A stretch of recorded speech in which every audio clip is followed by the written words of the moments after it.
Yo, what's up guys? Back again with me, Koko Jojo. Kali ini gue mau ngebahas mengenai jam tangan pintar atau smartwatch yang menurut gue nggak malu-maluin dan ini udah generasi kelimanya. Langsung aja, ini dia Huawei Watch GT 5 Pro. Oke, pertama-tama yang akan gue bahas di sini adalah secara desain ya. Oke, sekarang gue bakal ngebahas mengenai desain dari jam tangan ini. Pertama yang akan gue bahas mungkin dari strapnya dulu ya. Dari strapnya di sini by design dia ada tulisan logo Huawei dan ini pada saat dibuka seperti ini.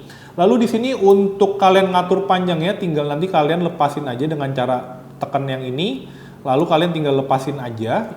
Oke, terus di sini untuk ke modul jam tangannya ini juga ada quick release-nya ya. Quick release-nya buat nanti dipasang di kamera. Untuk kalian pasang di jam tangan kalian, tapi nanti bakal gue peragain belakangan. Terus ini untuk model buckle-nya seperti ini ya. Nih, jadi cukup keren. Terus lanjut ke modul jam tangannya. Modul jam tangannya seperti ini. Dia tuh cukup simple ya, satu warna. Dan di bagian dalam ini dual tone warna Pepsi, warna biru, dan juga warna merah. Lalu di bagian atas ini ada satu tombol buat navigasi dan juga ada rotating yang bisa kalian pakai juga.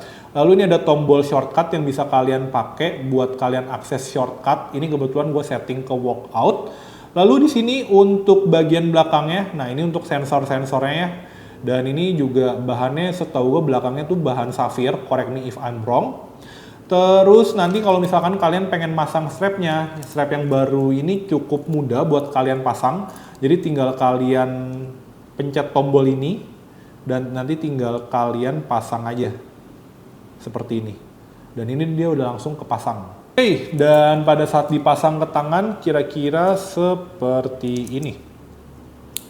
Nah, jadi ini ukurannya 46 mili ya. Kebetulan kalau ketemu sama tangan gue sih masih cukup oke. Cuman mungkin kalau tangan kalian lebih kecil, ini ukurannya sih menurut gue nggak terlalu nyaman gitu ya. Mungkin kalian bisa pilih varian yang 41 mm. Oke, lanjut mengenai build quality-nya. Build quality dari jam tangan ini sih udah nggak usah ditanyain lagi ya, karena full bahannya dari titanium serta bahan safir, walaupun mungkin nggak sekuat dengan Huawei Watch Ultimate-nya. Nah, cuman di sini untuk bahan titaniumnya kayaknya agak cukup mudah tergores, karena gue baru pakai beberapa saat dan di sini gue nggak tahu kelihatan di kamera atau enggak, ini ada kayak sedikit bompel gitu begaris, jadi sudah sempat kegores juga. Cuman kalau misalkan kalian pakai ya pada saat kondisi normal sih mesti cukup rigid aja sih. Jadi maksud gue nggak gampang penyok ataupun nggak gampang pecah untuk kacanya. Lanjut, sekarang gue bakal lanjut ke hal yang gue suka dari jam tangan ini. Yang gue suka dari jam tangan ini pertama adalah dari baterainya ya, dan itu sudah terbukti sejak generasi pertamanya. Untuk baterai dari jam tangan ini gue nyalain full dengan sensornya itu kuat sampai dengan 1 harian. Jadi cukup banget buat gue pakai sehari-hari.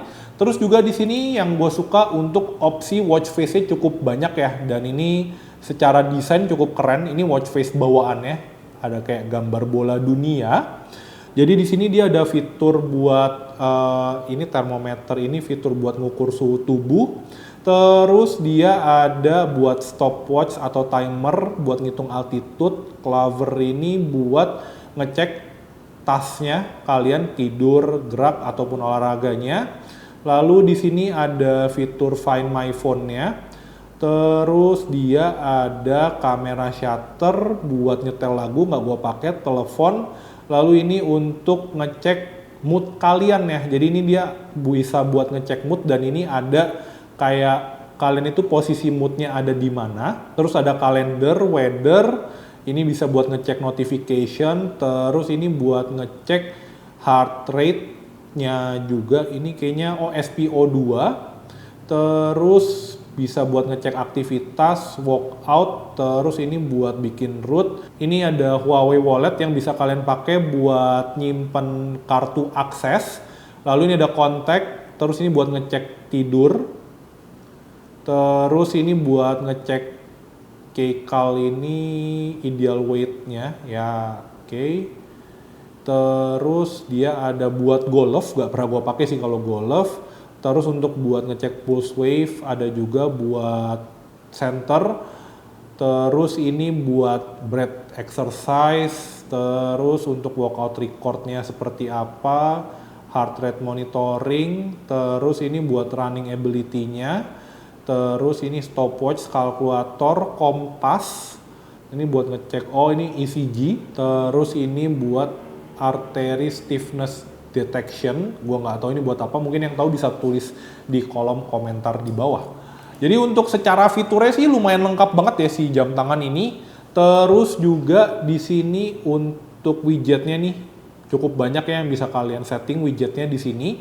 Terus lanjut ke hal lain yang gue suka dari si jam tangan ini, menurut gue ya tadi secara desainnya ini buat kalian pakai bawa formal sih cukup oke banget ya, nggak malu-maluin. Oke, sekarang gue bakal lanjut ngebahas mengenai hal-hal yang gue kurang suka dari Huawei Watch GT 5 Pro ini. Pertama mungkin secara price tag-nya yang titanium ini, menurut gue price tag yang titanium ini dibanding dengan GT5 Pro yang biasa tuh agak terlalu ekstrim kalau cuman buat kalian beli desain.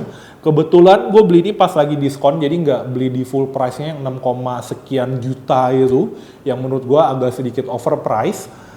Terus juga hal yang gue kurang suka adalah ketika dikoneksikan ke iPhone, karena gue ya pakai jam tangan ini juga buat kerja. Jadi kadang tuh kayak agak rese aja sih ketika lu pakai jam tangan, gak kelihatan itu notif dari grup atau notif dari chat personal atau private chat. Jadi agak-agak sedikit repot di situ.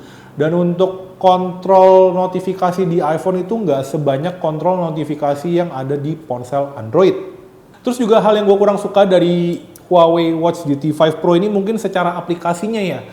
Secara aplikasi itu dia nggak bisa nge-sync sama Google Fit gitu ya. Jadi ya gue nggak tahu pada saat video ini dibuat emang belum bisa nge-sync. Kalau later on bisa di-sync ya mungkin itu bukan sebuah kekurangan lagi sih buat jam tangan ini. Oke, terus in conclusion pendapat gue mengenai jam tangan ini mungkin bisa menjadi sebuah opsi kalau kalian itu bosen dengan jam tangan smartwatch ultra pada normalnya kayak Galaxy Watch Ultra atau mungkin Apple Watch Ultra. Jam tangan ini bisa menjadi sebuah opsi dengan baterai yang menurut gue jauh lebih better dengan dua kompetitor yang barusan gue sebutkan sebelumnya. So, gitu aja video gue mengenai Huawei Watch GT 5 Pro ini, and see you on the next video. Bye-bye!